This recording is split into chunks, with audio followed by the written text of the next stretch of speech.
আমার নাম হইছে নুন্নাহার। মুন্নাহার। জি, আমার নাম নুন্নাহার। আমি জীবনে অনেক কষ্ট ওই জায়গায় করছি। এসে আমার ছেলে তখন 12 বছর বয়স ছিল। ওই 12 বছর বয়সের কালে আমার স্বামী বিবাহ করছিল। এই কারণে আমি ধানমন্ডিতে এসে বাসায় কাম করছি, ময়লার কাম করছি, রাস্তার কাম করছি, ঝাড়ু দেওয়া কাম করছি। এখন ওই যে অ্যাক্সিডেন্ট হয়ে হাত ভেঙে গেছে, এখন আর কোনো কাজ করতে পারি না, তাই 2 টাকার সাহায্য নেই। সাহায্য নিয়ে আমি সংসার চলি। একটা ছেলে, আমি ছেলে পালাইতে পারি না, বুঝেন না? আপনার কি ছেলে, আপনার কি ছেলে মেয়ে নাই? হ্যাঁ আমার ছেলে আছে, একটা ছেলেই আছে। ওনারই 3টে ছেলে মেয়ে। ওনারই চলতে অনেক কষ্ট হয়। আমার তো আর ছেলে কোটিপতি না, আর সরকারি চাকরিও করে না। মনে করো দিন কামাই করে, আমার ছেলে দিন কামাই করে দিন খায়। আমরা যেটা সত্য কথা সেটাই বলতেছি, কোনো মিথ্যা কথা না। আমার শ্বশুর বাড়িও ঢাকা। আমি 12 বছর মামলা চালাইছি আমার শ্বশুর বাড়ির জায়গা নিয়ে। আমি একটু জায়গা পাইছি, আধা কাঠা জায়গা পাইছি।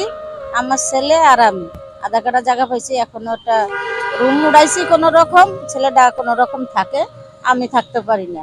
তার কারণে আমার এই রাস্তায় 2 টাকার জন্য আমার থাকা লাগে। আবার মাসেই 6-7 হাজার টাকা ওষুধ লাগে। কে দিবে? আমি ছেলের ভরসা করে বসে তো থাকতে পারি না, বাসা কাম করতে পারি না। এই কারণে আমি মনে করেন 2 টাকা সাহায্য করি। তারপরে ওই যে সরকারে ধরাগাড়ি বাইর করছে, মানুষ ধরে নিয়ে যায়, মানুষেরও হয়রানি করে, নিয়ে 10,000 15,000 টাকা খায়, খাইয়ে তারপরে ছাড়াই দেয়। মানে বিভিন্ন আছে এইখানে, কষ্ট আছে। খাবার দাবার যদি এখানে যদি কোনো লোকে দেয় তাহলে খাই, নাহলে টাকা থাকলে কিনে খাই। কষ্ট, বাসা কাছেই কিন্তু আমি যাইতে পারি না, যাইতে যাইতে 100 টাকা খরচ আছে, বুঝছেন? এই জন্য রাত্রে থাকেন কোন জায়গা আপনি? আমি রাইতে, আমার কোনো ঠিক নাই, এইদিকেও থাকি ওদিকেও থাকি। রাইতে এইদিকেই বেশিরভাগ থাকা পড়ে বাবা, মিথ্যা কথা কয়ে লাভ নেই। এই যে গাড়িতে ধরে টরে নিয়ে যেত মানুষ, ওই জন্য অনেক ভয় লাগে। রাইতে থাকি না এদিকে, আগে থাকতাম, আমি থাকি না, সরে টরে থাকি। ফুটপথ না, ফুটপথে অনেক ভয় আছে, কিন্তু কি এমনি কোনো ভয় নাই।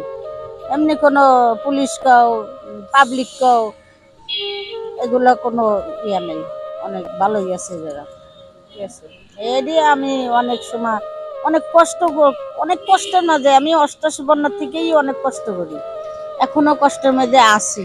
ছেলেটা আমার একলা কুলাইতে পারে না, এই জন্য আমার ছেলে আগে চার দোকান করতো, এখন চার দোকান করে না, এখন ওই পিঠের মধ্যে মাস্ক আছে না, মাস্ক, সেই মাস্কের ব্যবসা করে।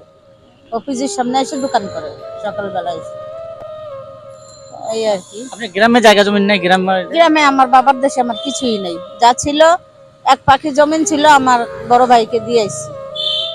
আমার শুধু একটা ভাই আছে দেশে, বাপের বাড়িতে আর কেউ নাই, সবাই মারা গেছে আমাকে রক্তের। আমরা 3টে ভাই বোনই এখন বর্তমান আছি। সবার বড় যে ভাই সেই ভাই আছে, আর সবার ছোট যে বোন সেই বোন আছে, আমি আছি, আর সবাই মারা গেছে।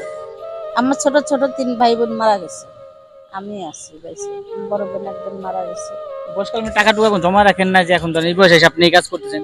না, আপনি আমি কোন টাকা কাজ? কোথায় পাবো? সেই কি আমি সারা জায়গা কি ঘুরি? এইখানে বসে থাকি, কেউ 2 টাকা দিলে দেয়, না দিলে। আমি তো সেই ভিক্ষুক না বাবা, আমি চাইতে পারি না কারোর কাছে। এইখানে বসে থাকি, কারোর মন চাইলে 2 টাকা দেয়, কারোর মন না চাইলে না। এই আছি অনেক কষ্টের মধ্যে। আপনি যে থাকেন কোন জায়গায়, এটা জায়গার নাম একটু বলে দেন, জায়গার নাম। আলহামদুলিল্লাহ, মানে আমি এই জায়গাটা, ধানবন্দি, আমি ধানবন্দি 32 নম্বরে থাকি। ধানমন্ডি 32 নাম্বার, এই যে ব্রিজের পাশে আন্টি থাকে। তো যদি কেউ আন্টিকে দেখা করতে চান, আন্টি এখানে থাকে, তো আপনারা আন্টির জন্য দোয়া করবেন। শেখে ভাই সামনে থাকে, বা যে ইয়াতে থাকে, তাকে মসজিদের অবস্থায় থাকে। তারপরে যদি আন্টির সাথে দেখা করতে চান, এসে দেখা করেন। আর আমরা আসলে এরকম লোকদের জন্য কাজ করতে ট্রাই করতেছি। তো আন্টিকে কিছু বলতে চান আজকে? না, আর কি বলবো? আলহামদুলিল্লাহ, যা বলছি অনেকই বলছি, আর কিছু বলতে চাই না। আসসালামু আলাইকুম। আসসালামু আলাইকুম।